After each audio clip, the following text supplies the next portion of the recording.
Welcome to the Global Discussion, discussions with creatives, leaders, and thinkers. My name is Simon Hodgkins, and today I'm joined by Olivia Plotnick. Olivia, you're very welcome to the show. Let's begin by asking you to introduce yourself and tell our worldwide audience a little bit about the world of Olivia Plotnick. Hi, Simon. It's great to be here. As you mentioned, my name is Olivia, and I'm originally from the US.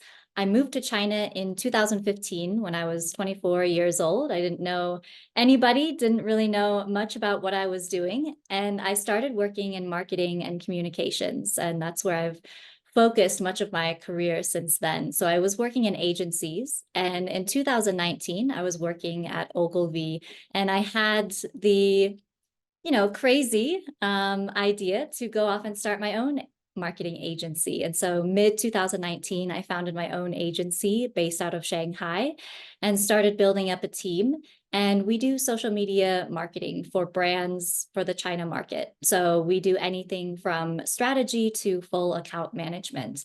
And this is particularly interesting. I mentioned that I moved to Shanghai in 2015. And that was kind of right at the time when a lot of social media and e-commerce platforms were really starting to take off in China. And a lot of the trends that are really entrenched in Chinese consumer behavior today were just beginning at the time. So it was an incredibly exciting time to get into the market. And my career has kind of spanned the development of China social media and China e-commerce, which for those of you who don't know, within China, sites like Instagram, Facebook, Google are all blocked. And so China has its own set of basically its own entire digital ecosystem, which is quite far advanced, more than a lot of the platforms that we use today in the West. And so if you think about Facebook and Instagram, those are now starting to integrate shopping features.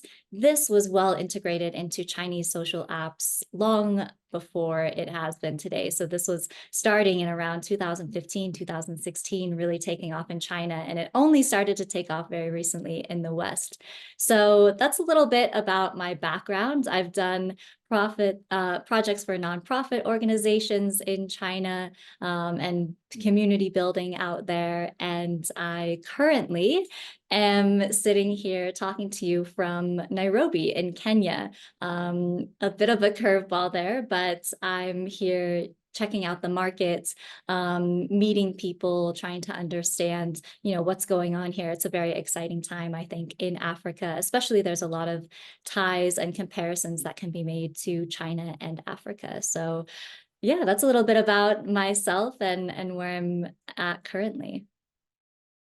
Fascinating and exciting. I can't wait to dive into this conversation a little bit because obviously, as you say, you're joining us from Nairobi. It's great to see that you're checking out what's happening there on the continent, and also you referenced the marketing activities early on with Ogilvy, and for anybody in the world of marketing or global business, they would have heard of Ogilvy. I mean, it's one of the very well renowned global brands that are in that space.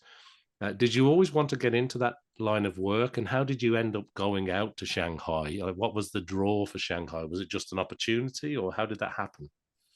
I started studying Chinese in high school, actually. My high school was one of the first schools in the nation to offer a Chinese program, and we had the opportunity to go to China. So my first trip to China was in 2007, which 2007 looked very different from what it looked like in 2012 when I went back during college. And at the time in 2007, you could already feel the energy there. So much was happening. And for me, it was completely different than anything else I had experienced in my life. So I continued to study Chinese, and I kind of got it in my head, as a 16, 17-year-old that, I wanted to do business in China. Obviously, at that time, I had no idea what that meant. And through, a series of events, that's kind of what I do today, 15 years later. But yeah, so I started studying Chinese, went to China in college, studied there, and then came back to the US, worked for a couple of years, and then moved back to China to find a job and essentially figure things out. I don't know if I ever figured anything out, but it was quite a journey. And, I've always been a fan of putting yourself outside of your comfort zone. That's when you learn the most. That's when you create the most opportunity for yourself and for those around you. I love it. And my question to follow on then is, was it a big decision to leave Ogilvy and to set up your own company? Because I mean, it sounds huge. You studied the language, you moved to the country, you're working for a very well-respected organization, and then all of a sudden you said, you know what, I'm going to do this myself. What was that? What drove you to that? Was it just a desire to own your own agency, or was it just the opportunity was so huge? Was it this different ecosystem that you referred to earlier? Landing a job at Ogilvy, I think in my head was, okay, I've landed the dream job that anybody in marketing would kill for, to work for Ogilvy in China. But the reality was I wasn't loving it. I wasn't inspired. And I think China is a place that moved at that time. It was moving so fast. So many things could happen so quickly, and you could really move at breakneck speed. And I think I felt in a large organization a bit held back by that speed. And so I thought, you know what? I could go out on my own and move as fast as I want, for better or for worse. And so I did it. And, luckily enough, in Shanghai at the time, I was part of several communities, and it's an amazing city to be in because you have access to so many people from different industries and different levels of their career. And so, I had met with and become friends with and had mentors of people who had started their own business and figured it out and made it. And so it didn't seem like such a crazy concept to me at the time. And tell me a little bit, if you don't mind, about the International Professional Women's Society, because that's been going a long time in Shanghai, in China, So I for a did while. serve as the Yeah. president. So they're entering their 30th year. It's an incredible nonprofit organization focused around supporting professional women. And so when I moved to Shanghai first, I didn't know anybody. I was going to tons of different networking events every single day of the week, and they were holding a lot of different events around, various topics about helping you with your career or entrepreneurs in China. And I met so many incredible women and men through that community. And I had the opportunity to serve on the board of directors, served as president for a while. And so we organized monthly events, and then we organized the Women Leadership Awards every year. So those are the longest running awards for international women in China. And that was an incredible opportunity to meet so many people, to get leadership experience, and to really dive into, how people are pushing change within organizations and on their own in different communities. Yeah, thank you, Olivia. Thanks for the insight into that. And I know the IPWS, as it also goes by, is very well regarded. And when it comes to your own business and your own agency, what is actually when if somebody was to stop you in the street and say, can you just explain what your agency actually does? Like, how do you work with brands, with customers? What do what's the mainstay of this sort of approach that you're taking through your own organization? And tell us a bit about it. Sure. Essentially, we help brands succeed in China through social media, which is incredibly paramount to reach your customers in China. And it's difficult for a lot of foreign brands because the Chinese digital ecosystem is so different. And so what we do is we kind of, first of all, break it down and make it understandable for our clients overseas. What are the platforms that they should be on? Why should they be on on those type of platforms? What different activities can they do on those platforms? And then we'll come up with strategy for them. So, okay, this is the type of messaging, these are influencers that you should be working with. These are types of campaigns that you can run.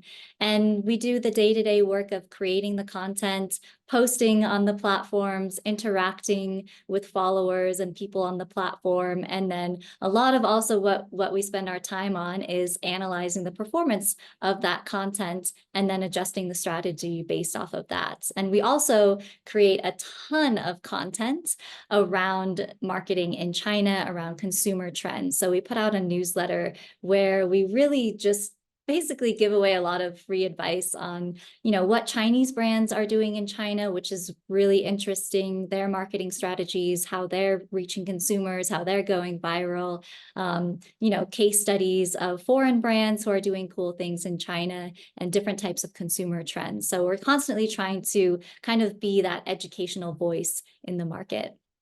That makes a lot of sense. And it's often that we see even some of the world's biggest international brands try to make an entry into China, try to make a success Mhm. in the Chinese market. And, a few years later, you see them having to retreat or rethink their strategy, or they've overlooked something. And do you think there's a big benefit to working with somebody then, obviously, who's on the ground, who's living and breathing that culture, that understands that different ecosystem? Because some of the biggest brands that, invest heavily in China, you often see them getting it wrong, don't you? Time and time and time again. And I don't think that will ever stop. It's essential, I would say, to work with somebody on the ground. But even more than just having a team on the ground, which, many of the brands that you have in your mind that have made huge mistakes, they do have a team on the ground. But where the problem is that they're not empowering that team and they're not trusting that team to make the right decision. So their team on the ground has probably told them or advised them or maybe wanted to advise them of some messaging or maybe we shouldn't do this campaign, but headquarters, which sits in London or New York or somewhere, they're vetoing that decision because they think they know what's right for their brand, which on many levels is true. But China is such a vastly different market that you have to be able to trust whoever you're employing on the ground. So, not only just having someone on the ground, but trusting their decision and empowering them to tell you when something is not going to work out. And do you think that there are different nuances in the different sort of cities in China? Oh, yes. China Could is you expand on that for our audience? China is a massive, massive country, and it is incredibly different. So, a very simple example is, somebody in Shanghai speaks Shanghainese, and somebody in a city, 100 kilometers away speaks a different dialect, and they probably can't understand most of what each other says. And that's just dialect. There's different customs and different behaviors, different foods that they like. So the country as a whole is so different. China, it's a massive country and we often forget that. We kind of lump it in as one homogenous place, but it's very, very, very different. And again, that's another place where a lot of brands make mistakes because they're just thinking about it as one entire place, and not made up of many different subcultures. No, 100%. I couldn't agree more.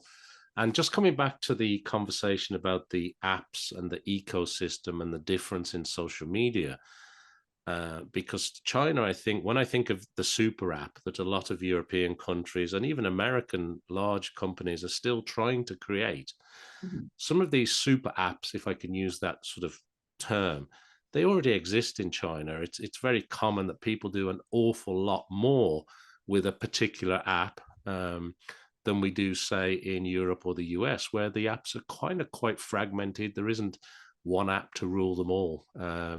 What do you see as the main differences there? Because the apps and this sort of use case is is it unique to China, or is it just more advanced in China, or how would you best describe that?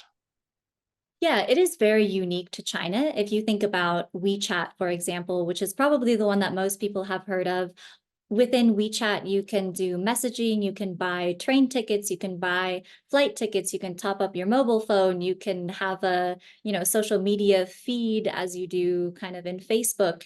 You can send money to friends, you can do numerous different things. So that is what we kind of talk about when we're thinking of super app. And, you know, in the West, a lot of apps try to just solve a single issue, a single problem.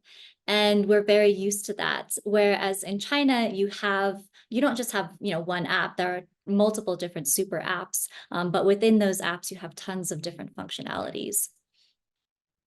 And what about the content then, just to wrap this part of our discussion up? The content that you share on those apps, it's a little bit different to, people might be familiar with on Twitter, a tweet, or X, as it's now called, or putting a post on LinkedIn. But as a brand, you've got to get that content right if you want to actually engage in this very diverse, technically advanced environment, don't you? Yeah. And, I think this is something universal to marketing as a whole. There are different channels in every different market. This is not a particular thing for China. So as a brand, you always need to understand, why is my audience on this channel, and what can I do with the content that I'm going to post, and where can I lead them? Now, in China, it just so happens that there are so many different ways that you can lead an audience through the content that you post. So for example, we have WeChat, again, I mentioned, is probably one of the most common apps that people outside of China will have heard of. And so that is a lot more bottom of the funnel type of content, but you can still lead somebody to purchase through an e-commerce mini program, or you can still lead them to watch a video, or, follow your account for more information. And so each different platform has a different purpose. It's just about understanding the nuances of, what journey can I take this user through within this app, and through this content, and why are they there in the first place. And I think with China, a lot of the apps, a lot of the social media apps and e-commerce apps are very much about entertainment, and very much about, show me something that's going to interest me. Whereas in the West, I think we have an idea of what we're looking for first, something specific in mind, and then we're going to be led down that path.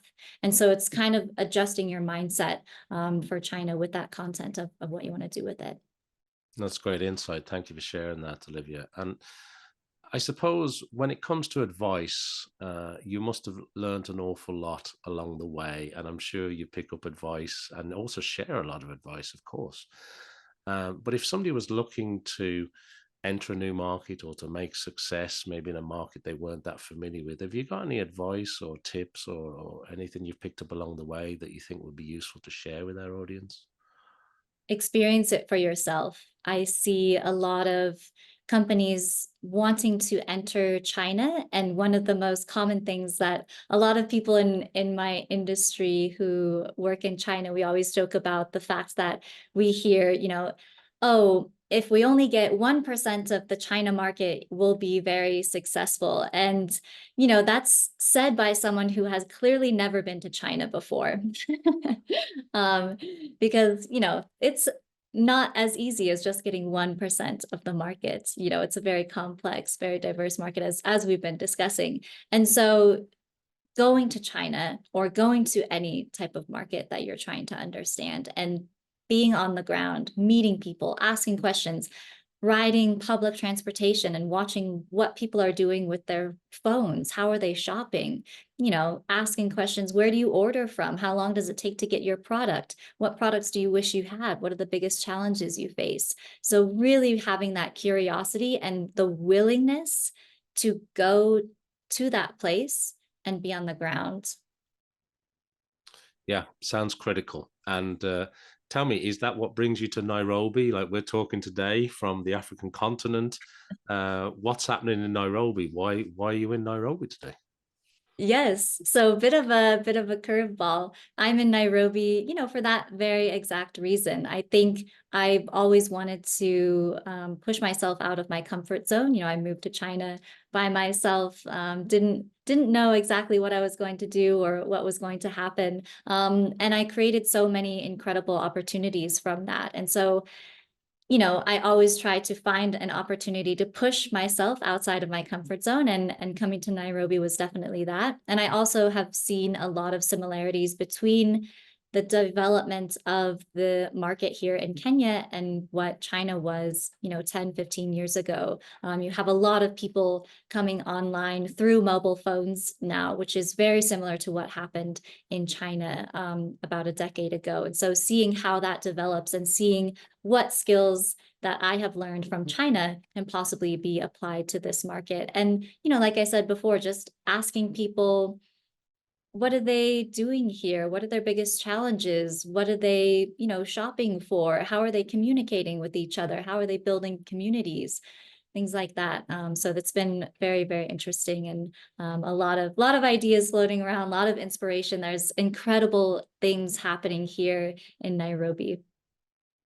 It sounds really exciting, and it brings me on to the last few things I want to ask you about. And one is that over the next 6 to 12 months, what are you planning for? What's on your horizon?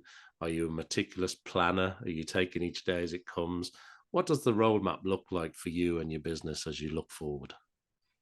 I was having lunch with a friend today, and we were kind of talking about, 5, 10-year plans. And she said something to me that really resonated. She had heard it on a podcast, and it was basically something to the effect of, you don't need to know exactly where you're going, but you need to continue to be curious and continue to pursue things that pique your curiosity. So all that to say, I couldn't tell you exactly, this is in 6 months, I'm going to be here and doing this. And in 12 months, by that time, I'm following my gut. I'm following what intrigues me and what interests me. And going from there, I think I have a lot of ideas. And there's certainly a lot of people who I work with who have amazing ideas as well. And we have projects in the works.